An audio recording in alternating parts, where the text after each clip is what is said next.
Well, welcome, Dr. Tyson Swetnam. It's great to have you on. I'm going to provide your bio if you're ready for that. All right. So Dr. Tyson Swetnam is a research assistant professor of geoinformatics at the BIO5 Institute at the University of Arizona. His path includes, but is not limited to, wildland fire, dendrochronology, dendroecology, GIS, remote sensing, and to where he is now as a data scientist and informatics. On that note, Tyson worked with CyVerse, the Carpentries, and Research Bazaar, Arizona, to teach coding and data science to professionals and researchers the world over. Tyson is interdisciplinary scientist incarnate with Twitter profile emojis of DNA, herb, deer, fire, cloud with rain, world map, satellite, and floppy disk. I'm sure there would be more, but Twitter put a cap on his talent. I have no lack of questions for Tyson, and I have no doubt Tyson will have no lack of answers. And it's great to have you on and get to chat. Yeah, it's great to be here. Thank you. Yeah. So if you don't mind, just start us off with who you are, for those who don't know, what you do and how you got there, and you can do that in any form or fashion. It's all yours. Okay. So I've kind of been trained to be a scientist since I was 7 years old. Okay. So my dad is a retired professor named Thomas Swetnam, and we moved to Tucson in 1980 for him to start graduate school when I was 2 years old. Wow. And when I was 7, he started taking me out on field trips. And so I got to go to northern New Mexico, to the Sierra Nevada, to all the different Sky Island mountain ranges in Arizona and in New Mexico. And so I spent a lot of my springs and summers out in the field with dendrochronologists. And so it was crazy. Like, I mean, how many kids get to go to giant sequoia and cut logs, in these groves when they're in junior high? So, I had an interesting childhood coming up. And when I got to college, I actually took it pretty easy. I was a rugby player, and I was a lifeguard. And so as I got to the end of college, I switched up and went and became a wildland firefighter for Saguaro National Park. And I ended up working on their backcountry fire crew. So it was like it's about a 10-mile hike to get up to Manning Camp. And so we would go up there and spend 10 days on up in the wilderness waiting for a fire. And if a fire popped, we'd stay up there for our days off and work another 10-day shift. And so eventually started working with the Saguaro Fire Use Module, which is it's a crew that's focused on going out to wildland fire use, which is managed fires, most of them in wilderness areas. So we get to fly in helicopters into remote locations and babysit fires. And so I was doing that while I was in graduate school, and I was working a little bit with the Interagency Fire Center, looking at what was initially called the Fire Regime Condition Class, which was this first national effort, along with land fire, to measure forest departure for fire. And my first master's advisor, Peter Brown from the Rocky Mountain Treeing Lab, who was actually my dad's student in grad school. So I'd known Peter since I was a kid. Wow. So Peter helped me get my first grant, and we went out around Utah, and Emily Heyerdahl, Stan Kitchen, and Peter had built a fire history of the whole state of Utah. And they had something like 20-something sites with long chronologies. And all of them, this was like, we had just started using GPS to GPS the coordinates of the samples. And so I was able to reconstruct spatially the fire history of these sites, and then determine how departed they were relative to the current condition. And so we ended up doing a validation of land fire, basically, in FRCC for my master's degree. Wow. So that was like my first kind of hit into real dendro science. And I started working for another one of Dad's old students named Don Falk as just a research specialist. So I was helping lead Dawn's crews to go out and do fire history sampling, again, around mostly northern New Mexico. And I did that for a couple of years, and I was just kind of hanging out. And my dad and Dawn were pressuring me to start my PhD. And I got a job offer from the U.S. Forest Service on the Coronado National Forest to evaluate carbon balances in the Sky Islands. And one of my master's advisors, Steve Ewell, had told me about this new technology called LiDAR. And so this was back in like 2007, 2008. Okay. And so I started working with these LiDAR data. And at the time, there were very few software to work with them. They were big data sets. So you're carrying around a couple hard drives, trying to manage them. And I basically had to teach myself how to work with these data. And that's where I started going more down this kind of like computer programming, eventually working with high performance computing stuff, was just so I could work with these LiDAR data. And eventually I got to be known as like the LiDAR person at U of A, because I'd done all this work with it. And I got my PhD, and I was able to use the LiDAR data to segment individual trees. So we can go into MATLAB and run algorithm that will find the tops of every tree. And so we're able to count now millions of trees in a whole landscape. And so being able to do comparisons with topography and climate. And so I actually, at that point, kind of went away from doing pure dendro, fire history stuff, and was now just thinking more about landscape ecology. And my first postdoc was with the Critical Zone Observatory, which is another NSF-funded project. And so I finished my employment with the Forest Service. Actually, this was right after the budget sequester. Between 2008 and 2012 is when the budgets got real hairy. The economy tanked, and then the sequester came in. And so my job with the Forest Service was only a student temporary. And so it ended in 2012. And I didn't graduate till 2013. So I kind of floated for a year and then took the postdoc with the CZO and was able to publish, I think I published 4 or 5 chapters out of that dissertation. So I had done a ton of work in it. Yeah. And so that led me into my current position, which was, using the big data sets, really struggling with the computing and being forced to learn the command line, to work in Linux, to work on high performance computing. And I got a job offer from the guys at CyVerse.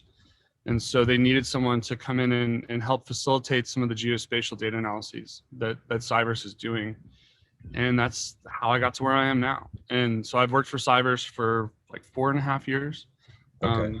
And I've got an assistant research position. So the crazy thing is I did all that at U of A.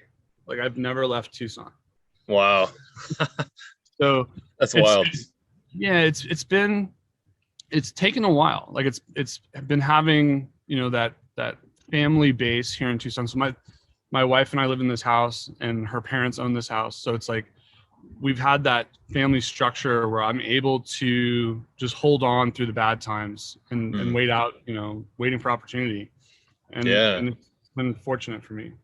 Yeah, no, that's amazing. So many people have such an opposite experience, chasing postdocs and trying to figure out where they want to go and leave the nest and how far do they want to fly from it or where the opportunities are. And my story is my story is not very similar to yours, but it is in the sense that, I didn't have to, I had support networks and, I had to do my own thing too. You had to do your own thing too, but being able to have that support, that's so vital. And it allows you to get to where you are so much quicker and easier, Yeah. And easy being a relative term, obviously.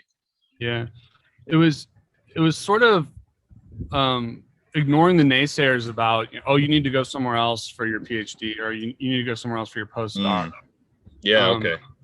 And so I tried, I sent out applications to other institutions. Yeah. And they never picked me up. And it really came down to having good mentors like Peter Brown, who Peter has worked for himself for the last 35 years. And I think you're kind of doing the same thing. It's like you have your own independent, company that you do dendro work with. Mhm. And it's about talking to people and finding those opportunities to go and do work. And so most of my projects have come through, just meetings with scientists or with research groups, and then discussions about formulating a project, and the money comes. It doesn't always come from big national science foundations. It comes from local research units that have a need for a specific project. Maybe it's 1 or 2 year thing. Yeah. And so like to think about my Twitter handle. So like this last 2 years, I've published on papers on bighorn sheep and Mexican wolves. Yeah. So that's my animal. So I have a funded project with NSF right now called Pheno-Envos. We're looking at genotypes, phenotypes, which are like traits, and the environment. And this is one of the NSF's big 10 ideas on the rules of life. So we're working with plant genomics data. We're working with neon data. And so trying to link the rain cloud up with the genes and the herb. Yeah.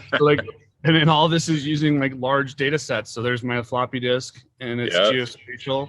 So like literally like all of those things are things that I get to work on. And it's being interdisciplinary it's a lot of fun. It's really hard because I don't get to be really good at anything. Yeah. Yeah. And I have to code switch when I talk to different scientists. Yep. Because when you're talking to a bioinformatics genomics person, it's a very different conversation than when I'm talking to a fire ecologist. Yeah. Or even like with CyVerse, we hang out with astronomers, so like we're hosting the black hole telescope data, which is crazy. Yeah. It's crazy. So you get to meet like these amazing people, and in the end, we're all limited by our software and our hardware, and we're all just people in the end. So it's fun to be able to talk to different scientists and just kind of like have that common ground where they have the same crappy computer problems I have. Yeah.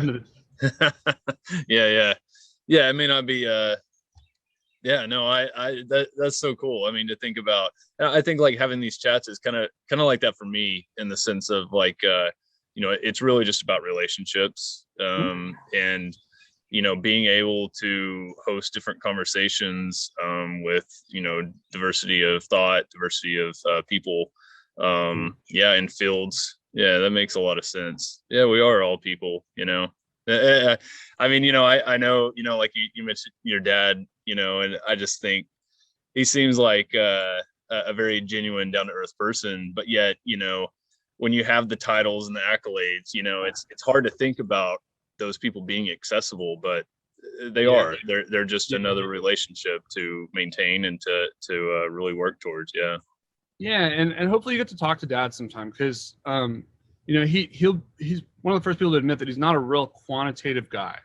Yeah. So he's not super into high level statistics, and he doesn't do computer programming.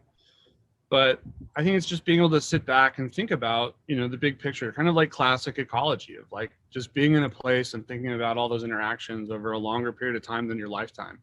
Yeah. And being able to formulate those ideas is what he's been really good at. And ultimately it comes back to his relationships with people. So like he's still living in northern New Mexico, and he's working with the local pueblos on different projects.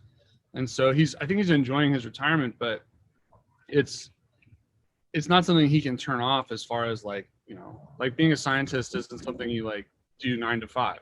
Yeah. It's who you are. Yeah.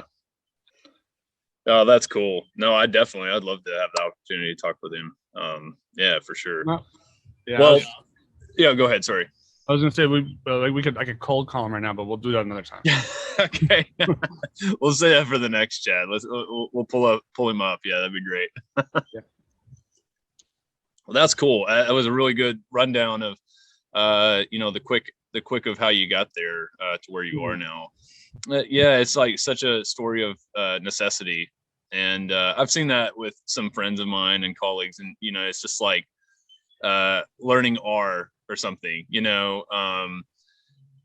Something simple like just one piece of software or one technology. It's like you had to do it because there's no other way to do it. Otherwise you never would have, Right. until you just had to. And it's pretty amazing to think that you're coming from the roots of wildland fire and then being in the forefront of LiDAR and using, plugging in GPS waypoints, for the first time and in a way that had never been done. That's so cool to think that's where it got you. Yeah. And I mean, like for me, the ultimate imposter syndrome was being in our planetarium, giving a talk about CyVerse to the black hole telescope folks. I was like, man, I am not, like, I don't deserve to be here. Oh God. Yeah. You're right though about our necessity. So like people picking up R skills, like at colleges now it's an expectation that you're going to learn R. Yeah. And so like for anyone that watches this, CyVerse has got all of the R tools in it. Like we can literally do anything with your R packages, with your data. And like my role now is mostly to help other scientists. So all these papers that I'm being published in, I'm not the lead author. Yeah. I'm somewhere in the mid list of authors. And so I'm just trying to help facilitate other people do what we call reproducible research. And this goes to, publishing your data, your analysis code, and then the software and what we call containers. So like you basically build a virtual operating system with your R software on it. And CyVerse can run that software, and you bring in your code and your data, and you reproduce your figures, you reproduce your analyses, and that all becomes a supplemental on your publication. And that's so awesome. That's the gold standard now, is that if you want to get funded by a large agency, you have to publish your data. You have to publish your code. Yeah. So teaching people these skills about how to do reproducible research is what my day job is now. And it's really tedious. It's really hard to do it right. But in the end, it's amazing. Like I can come back to projects that I haven't looked at in 24 months. And in a few hours, I'm back in it, and everything's mostly working usually. And then, a few changes and it's there. So being able to do that, with code has changed the way that I think about doing science. And I just evangelize this to everybody now. It's like, if you want to do good research, you have to, follow the fair data principles, the care data principles, and make sure that you're putting your research out there for other people to repeat it. Yeah. Oh, that's fantastic. That's great advice. It's great advice for me as well. I don't consider myself, and I know no one who would ever consider myself, a quantitative guy. Yeah. And and I love just I love woodworking. I love touching the tree and seeing the samples, and then for me, it's I need help. I need collaborators to help me think differently about, what my data are telling me. And so that's fantastic. I mean, what a great resource to use. So with CyVerse, so how does a client or a professional researcher, what is their step? Like, what do they do to come to you? So right now you just go to our website and sign up. So you can go into our user portal and create an account. So you, even if you're not affiliated with an institution, just put in your email address. A Gmail addresses generally get flagged because anyone can come in with a Gmail. Okay. And so like our system will automatically accept EDU accounts, and I think it will almost always accept a .gov or a .org email address. And so if you have one of those, you'll automatically get an account, and you'll have limited access, and you start to request additional features in the platform. So CyVerse has all kinds of stuff. The things that you would want to use are our discovery environment, which is like this data science workbench that you can run RStudio in, or run Jupyter Lab or remote desktop. There are other platforms. We have one called Bisq, which is it's an image platform. So it's mostly like micro slide images, or like botany plates. So like these ultra high resolution images of whatever. And so we have different groups that are importing thousands or millions of images into that, and then they can annotate those images. So for example, Dan Griffin has that project where he has like the mega pictures of cross sections or of wood core. Oh, fantastic. So like Bisq is a platform that it can handle images that I think are 100,000 pixels by 100,000 pixels. And so it ingests that large photo and it builds a pyramid, and then you can view it in your browser. Wow. So like there are different platforms for different parts of the life sciences that CyVerse supports. And you'll see all those through our user portal, and you can just click on them to request access. And generally they'll all just automatically be granted. And if they're not automatically granted, it goes to a ticketing system where someone like me has to look at it and approve it. Okay. So anyone can join with an EDU account, with a Gmail account, or sorry, a org account or a Gov account. And then if you have a Gmail account, you need to make sure that you fill out a profile that says exactly who you are and why you want to use the platform. And then it will within usually a day or two if it's during the week. Okay. Man, that's really cool. And I know that there's going to be a lot of people that, well, provided a lot of people see this, there are going to be a few people that see this, but there will certainly be a lot of people when they have that knowledge that this exists. And I know, obviously tons of people already do, but it's a national project. So it's for everyone. It's mostly for US researchers, but we do have any international scientist is also welcome to use it. Okay. That's awesome. Man.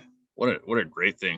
So, okay, that's kind of the CyVerse. Are you still do work with the Carpentries and I forgot now, Arizona, what was the Red Guys. So the Carpentries, CyVerse has some collaborations with them where we teach all of our workshops using like a Carpentries kind of pedagogy of like hands-on live coding.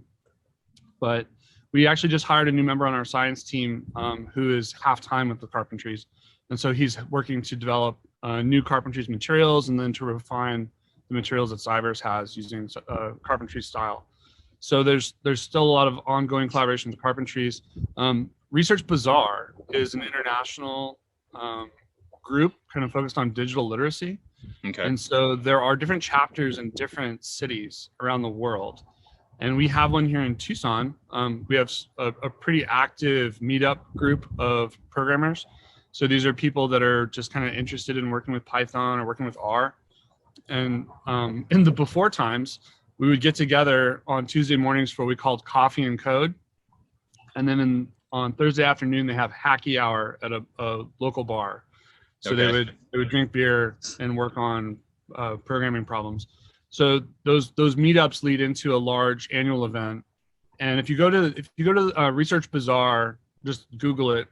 You should see different Research Bazaars around the country. Maybe there's one in your local city, but having that kind of grassroots community of people that are interested in programming has been hugely beneficial to our graduate students, and a lot of them are also working with Carpentries, and then they're in these other data science programs at our university. So there's very much like a yin and the yang of like, organic up from the grass, and then the kind of hierarchy coming down from the institution. Yeah. No, that's such a good way to do a program or to do anything any project that you're working on is getting that info from both ends and working on it. Because there's certainly the structure that the university or that, whatever the hierarchy is that provides, but certainly everyone needs help and everyone's got to, today, like you said, the expectation is you need to learn R, and the next expectation is coming or is already there too, of whatever field, respective field you need for the respective software or knowledge. And so, it's certainly an amazing resource. And okay, so that is all well and good. Let me ask you, if somebody doesn't know R, or somebody doesn't know where to start with coding or what they should or shouldn't do, what advice do you have for them in getting started? I would say if you need to learn a programming language to do your, let's say it's your undergraduate or your graduate project, that if you're an ecologist, you should learn R. If you're a geospatial person and you're working with spatial data sets, you probably need to learn some Python. You should really consider using what's called open source software. So a lot of universities will teach people how to do GIS on ESRI products, so like ArcMap, ArcGIS, ArcOnline. And that's great. I mean, learning those fundamental concepts in those platforms is good. Doing your analyses in there are fine. But as soon as you leave that institution, you'll probably lose that supported license to that software. Yeah. And so learning how to use open source software like QGIS, GDAL, there's Grass GIS, Saga GIS. There are all these other open source GIS platforms, which are in fact way more powerful on high performance computing and cloud because they're all compiled in Linux. So you can run them in Windows, but when you go to work on the cloud, you're working in Linux. And if you work in R, that's fine. R is a language. So you can run R in Linux. And when you run anything in CyVerse, it's running in Linux. When you're using your Android phone, that's a Linux kernel. So it's like, just because you use a Windows laptop, it doesn't mean that you don't already have Linux in your life somewhere. Yeah. And so, don't be afraid to learn a couple of different techniques to programming. Maybe it's in R, maybe it's in Python, but there are endless amounts of self-paced resources now on the internet. So you can go to the carpentries and you can follow their self-paced materials. You can go to an in-person carpentries workshop on a weekend and have that hands-on time with people that know how to code, or you can go and watch YouTube videos. And so a lot of us are just self-educated. And for me in my LiDAR history, that was a lot of Googling, So trying to get those skills, it's great if you have the resources at an institution or you can join a community, you will get those skills faster. But if you need to do it by yourself, the resources are out there to do it. Yeah. And just do it. And don't be afraid to contact people, like send people DMs on Twitter that you follow that you have science questions, and 9 out of 10 or 99 out of 100 of them are going to answer you. Yeah, for sure. Like people. Yeah, no, that's great advice. I love that, and that's definitely what I found too. Is 9 out of 10, like you said, people that you reach out to, everybody had to, it goes back to what we were saying at the beginning. What you said is, everybody's people. We're just all people, and we all got kind of the same problems, and everybody had to overcome. Well, I should say, not everybody has the same amount of problems. Certainly speaking from privilege there, but everybody does have problems, and accessibility definitely has varying levels of difficulty. But the accessibility to internet, provided that's a thing, there are definitely tons of resources there, and I love that you kind of spelled out some of them. But laying out that path is really good. Speaking for ecologists or spatial analysis or whatever your field, there's definitely all that info. That's cool. That's great. Yeah. This is fantastic. Like, it's a world that, like I said, I'm not a quantitative guy myself. I grew up in kind of the oil fields is what we call them in Oklahoma. Right. and I grew up doing that with my dad. And so for me, that's a world I understand. It's a language I can speak. Mm-hmm. But to think of how did I excel there? How did you excel in your field? It really comes back to those relationships and being able to foster them and knowing what you need to get, or knowing that you need to get something, and then you need to figure out how to get it. And so I'm glad that you were able to speak to that with data science, because that's inaccessible to me just in my mind, because I don't know where to start, or speaking from past experience. Yeah. And it's just time in the saddle, learning how to do stuff. And that time is the one thing a lot of people don't have, right? Like, if you don't have income, you have to go work somewhere. That's right. If it's cutting trees or, spinning chains on oil pipes, like there's different things that people do. And if you can't take the time to learn stuff, then it's always going to be inaccessible. But I was going to say, working with wood, and particularly dendrochronology, there's something so tangible about, going out and collecting wood, measuring trees, but like just getting into sanding the wood and then putting it under a microscope, so like that ability to interface directly with your scientific material, that's something that I don't see in a lot of other fields. So astronomers don't get to touch their stars, and geneticists don't get to see their DNA. I guess they can see what happens when they do things with it, but like the ability to like actually touch your work or to share your work and show it to people. And it's so simple, you know, it's like, here are the rings, you know, look Yeah. at how big they are, look at these cells, look at this fire star. And it's, I don't know, there's something very natural and basic about dendrochronology that it just touches on like these really high levels of science. Like, oh, this is related to circumpolar jet streams, or, you know, Yeah. El Nino. Like there are these things that happen at global scales that are recorded in a stump. That's like sitting in your front yard.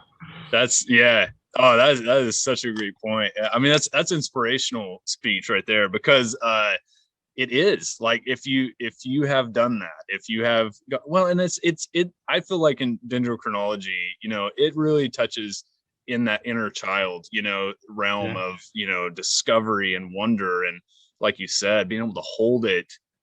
You know, I always like to say, you know, I know I take for granted whenever I may have like a cross section of a post oak or blackjack oak or whatever, and it's like 175 years old, and I'm like, I couldn't get like an old one, you know. And Dude, people are like, you don't know how much time. Yeah. You don't know how much time I spend looking at your Twitter photos of wood. Like, okay, there's good. like just being able to see the different features in different species, you know. Yeah. And then there's just something about nice high resolution pictures of cross sections where like dendrochronologists can't take their eyes off of them. You know? Yeah, no, it is. It is. I mean, we are like kids in the candy store when it comes to tree rings. That's absolutely certain. And they are different flavors, and for sure. Yeah, and I can't ever pick one. Like I'm like my 6-year-old, you know, probably at his prime at like 3 or 4 when he couldn't pick anything ever. Yeah. Yeah, I definitely have my favorite woods, but I don't know. I'm biased being from the West, you know. It's like ponderosa pine is by the easiest, the best tree, but you know, the wood is pretty good to look at too. But yeah, like I don't know if I have a really distinct favorite kind of wood. And we don't have, like, we have oaks, but we're not sampling them because they're not super large. And if they are large, they're rotted. But yeah, you know, actually, I guess one species I really am kind of mystified by we have these alligator junipers here. I think it's Depanea, I think is the scientific. But they are massive. Like there are places in central Arizona. So you see that, like the elk antlers behind me. Yeah. So I go out elk hunting in Arizona, and we're in these kind of mid elevations in the junipers and pinon. And there are alligator junipers that are like 12 or 15 feet around. And oh my gosh, I had no idea. They're massive, and you can't date them very well or at all because they throw false rings. So to hear these massive old trees that we don't truly know exactly how old they are, but they're old, you know, 800,000-year-old trees probably. And they're just in weird old places in a you know, savanna flat, you know, up on the Mogollon Rim somewhere. So it's interesting. Yeah, well, that was the tree ring piece that I posted yesterday was alligator juniper. Oh, did you? I didn't see it. Yeah. Look it up. It's I actually found that. We were actually in Sky Islands. We were in the Palancios in New Mexico, and we were. I don't know if you know Bill Hammond. He's Dr. Bill Hammond from OSU. He and I and our other great friend Justin Cheek, we were hiking and just, you know, doing our thing, getting lost, you know, just in the trees. And so I think, you know, I carried 2 pieces, put one in the backpack, and it was a chunk of what I posted was off of one of those little stumps. And God, man, I mean, packed with rings, probably half of them are false, who knows. But beautiful wood, smells so good too. Smells so good. Yeah, smells so good. And burns. That always, you know, you're a tree person when you start talking about smells. Yeah, those junipers, they kept us alive on an elk hunt one year. We got into a snowstorm, and we were kind of stuck in the tent for a couple days. And yeah, they burn slow, and they burn really hot, and they're actually a favored firewood here in central Arizona. So that's what I read that. I wouldn't have thought about it, because, you know, a lot of people, we have eastern red cedar out here in my neck of the woods, and I love burning cedar. And I don't know what it is, but it seems like a lot of people are averse to it. Maybe it's allergens. I don't know. Yeah, some people might be allergic to it. Yeah, and I definitely am allergic to the pollen and stuff, but I've found no issues with the wood, and it's just such a sweet burning, wood. But anyway, okay, so we're talking about favorite trees, so we'll go on with these questions. Right. So would you say your favorite tree is ponderosa pine then? Yeah, for sure. Yeah. Have you ever stuck your nose in a ponderosa pine in the bark and when it's on the side? Oh, definitely, I have. Yeah, so it smells like It smells like vanilla for those that people that don't know. so yeah, like ponderosa pine, just because they are like that eponymous tree of like Southwest. Yeah, for sure. Okay. And they have good scars. Yeah, no, that's for sure. Man, I had one of my favorite individual trees is in Angel Fire, New Mexico. There's just this real, sinusoidal ponderosa pine, and which is not what you typically think of when you think of beautiful ponderosa pines. And man, that I had a little piece of it close to the base of a really, probably a stem that died, however long ago. I haven't measured it, but just doing a ring count, I had like 260 rings. It's just this, small piece, beautiful tree. Okay, anyways, I've probably got a tree story for about any species that I hear, well, if I've had experience with it, obviously. Okay, so what is your favorite fireside food and beverage? I guess I would say beer, right? So any kind of beer would be fine. Okay. And then for food, I would say some kind of wild game, probably wrapped in bacon. Yeah. Wow. Yeah. Nice hearty. Yeah. This like harkens to like the old longhouse days. Like this is like Viking or very indigenous. Yeah. I like that because that's the way to have a meal. Around a fire with good friends. Yeah. Get out here to Arizona again. We'll have a fire and have some wild game around my fire. Hey, I'm vaccinated, so be careful. Like I might just like hop on a plane. I like it. Well, let's wait until November because it's gonna be too hot. Okay, sounds good. Yeah, it's starting to warm up here, but we're y'all are always we're ahead in time zone, but y'all are ahead in heat. That's for sure. Okay, so what's one thing that you would like people to know about what you do or where it's fueled, what it's fueled by, or where it comes from? I guess I would want them to know about doing reproducible research. And if that's on CyVerse, that's cool. But just starting to thinking about, whatever it is you do, doing it in a way that other people can come and repeat your work. And so that means publishing your data, publishing your code. And just knowing that, like, I'm here to help, anyone in the dendro world, just hit me up and we'll get you started on this stuff. So that would be my most fundamental thing, is just get ready for this reproducible revolution that's coming along. Yeah. Hey, I like that. That's cool. Yeah. And that's the way it should be. God, for, science had a lot of beginnings in secrecy and colonialism and sheltered data. Right. And I love that this is being flipped, and that work that you're doing, I honestly didn't know. I didn't know about it until I started, researching you until I found CyVerse, and that's cool. That's great stuff. Okay. How about if you could go back in time to your teenage self? What advice do you think you'd give young Tyson?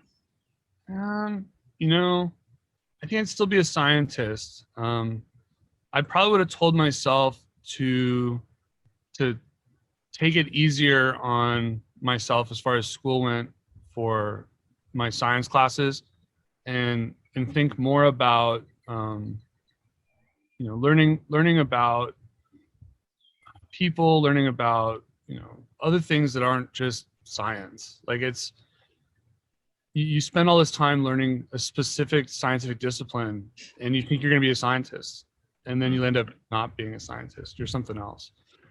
So like I don't consider myself necessarily a dendrochronologist anymore because I don't to look at wood. So I don't know, it's being open to just learning more stuff and then, not necessarily setting my sights so hard on something in a certain amount of time. Don't expect that it's going to happen this year or next year. Like, Yeah. it'll happen 2.5 years from now or something. Just Yeah. be ready to be comfortable in your own skin for where you are right now. Don't force it. No, that's great. Great advice. Okay. Boy, that really casts some bright light. What would you like for if your older self could come back to you now from the future? What would you like him to be able to say? Well, I just do want to say that my favorite cartoon series right now is Rick and Morty. So Okay. the time travel is possible. So you've thought of this, yeah.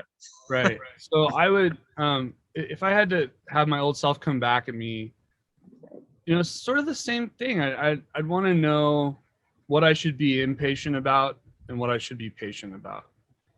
Because there are certain things that even now I have hopes about that it doesn't happen. And so, are those things important in the long run? Probably not. But I would need some confirmation from future me. Okay.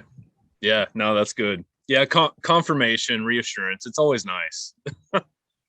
It's usually not there, but it's nice when it is. Okay. Let's see. Do you have a favorite cartoon? Would it be Rick and Morty? Rick and Morty right now. Okay. All right. Yeah. I have to say I do not stand for any other Rick and Morty fans because I hear they're all jerks. But you're the good one. Hopefully. Okay. Hopefully. All right. If your life could be turned into a movie, who would you want to play you? Oh, man, I don't know. I guess I would say like the young Jeff Bridges or something. Okay. I could see that being a thing for sure. You know who I thought of? I haven't thought of anybody, and I haven't stuck my neck out and put it out there because I was kind of worried how it would go over. Oh God, now I'm not gonna think of his name. Oh, it's so close. It's so close. Well, I'll just say the gladiator guy. What's his name? Oh, Russell Crowe. Yeah, Russell Crowe. Yeah, I could definitely see Russell Crowe playing you. I mean, obviously, younger version, gladiator version. He owned a rugby team, so that's pretty close. Yeah. So, in your rugby, is this like kind of the rugby union, like your typical rugby? Yeah. So I played rugby in college, and then I coached the UA rugby team for like 13 years. Oh, wow. So I stepped out as the coach when I took my faculty appointment. Oh my goodness. Wow. That's amazing. Yeah. Cool. Yeah, that's cool. Well, I lived in Australia briefly, and I watched NRL, rugby league, that's a good rugby transition for Americans. I feel like who don't understand rugby. Yeah. All right. If you had to be a tree or some other plant, what would you be? Yeah. I would probably be a ponderous pine. I guess I could be a saguaro. Yeah. Yeah. I mean, saguaros only live for like 200 years, but that's cool. Yeah. You really want to be a ponderous pine up on a ridge for like 900 years? I know. Yeah, it's like that's kind of that whole question. Like, if you could live forever, would you? Like, think about all the hardships you have as a ponderosa pine. Yeah. All right, that's cool. Do you have a favorite scientist or somebody who's been most influential in your professional / life? I have a lot of. I've had a lot of amazing scientific mentors, but I guess the first one that comes to mind is a scientist named Julio Betancourt. Okay. Who was colleagues with Dad, and Julio was a USGS scientist that he started out doing paleoclimate stuff, but he was working with pack rat middens. So he kind of made his name doing. Oh yeah. Okay. Doing midden work, but he ended up doing work with Dad, and so we ended up being kind of family friends. Julio is kind of like my uncle. Okay. And so, here's a guy that studied pack rats, but then that led into working with long-term climate reconstructions. Dad and Julio's paper on ENSO was like one of the first ones to kind of talk about these large teleconnections. And then, later in Julio's career, he started working with buffalo grass here in southern Arizona as an invasive species. Yeah. And he's even done work with like songbirds and large migrations of birds. So here's a guy that, he's kind of gone all across the scientific disciplines as a researcher for his career. And he's retired now, but like I would want to be like Julio, I want to have that kind of multidisciplinary impact.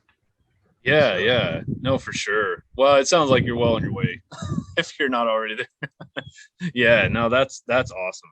Cool. Yeah, definitely see how that inspiration is transferred to your life. That's amazing. Okay, do you have a favorite quote, science quote, life quote, anything like that? Yeah, or idiom or anything. Yeah, like my GPS still says this to me, my first GPS, and I think I put it on all my other GPSs. It's a quote from Epictetus, which is only the educated are free. So that's what I always see when I turn my GPS on, because it means I'm about to go do some science. So. Yeah. That's cool. I like that. Man, that's great. This has been fun. I feel like I could definitely have like part 2 and 3 if you're up for it at some point. Yeah, for sure. I know we loop data in too. But yeah, man, just stay in touch, and if you ever travel out west, just let us know when you're coming. I will certainly do that. If people want to reach out to you, what's the best way for them to do that? I think they can send me messages on Twitter. Or they can my website is linked through my social media profiles. I think if you just Google my name, you'll get my email address somewhere. Yep. So send me an email or send me a message on Twitter, probably. Okay. Not LinkedIn. Okay. I've got one, but I don't know if I've ever looked at it. Yeah, no, I've noticed a lot of, I do that because, I have a business and stuff, but yeah, I definitely noticed not many academics are very active on their LinkedIn. So yeah. Yeah, for sure. And I'll link your social media and email, whatever you want. If you have anything extra, like CyVerse, all that, I can link that, but just let me know. But cool, man. Okay. Well, this has been awesome. Thanks for joining me, Tyson, and I look forward to Arizona, and I look forward to chatting with you and your dad at some point too. Yeah, it was nice to finally meet you in person, and I appreciate all the stuff you're doing, man. This is like these vlogs are great. Your Twitter feed is wonderful. So just keep posting the wood. Thanks for that. Yeah, I will. I love it too much not to. So thanks for that. And yeah, all the best to you. And I look forward to checking out CyVerse and promoting that as well. So thank you. Okay. All right. Hey, have a good weekend. You too. Talk to you later. Bye.